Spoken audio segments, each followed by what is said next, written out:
How to convert pictures into ZIP or RAR in Android phone. Hello everyone, this is Sabrina here to help you today. So without any further ado, let's get into the video.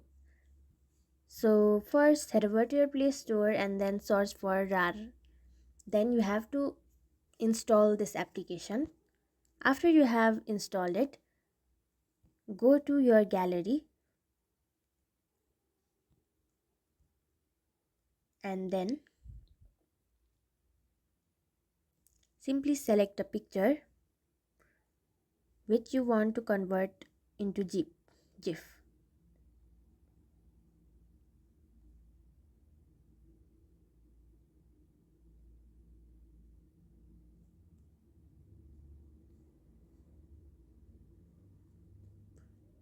For instance, I will just show you by clicking a picture.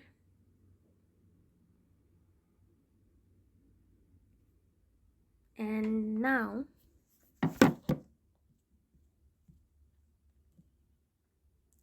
tap on share.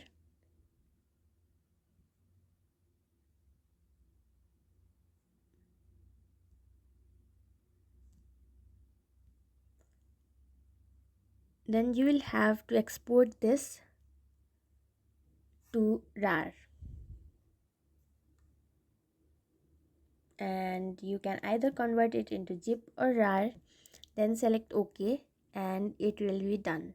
So that's it. Thank you for watching this video. Make sure to like, share and subscribe to our YouTube channel. If you got any questions, comment them down and I'll catch you in the next one.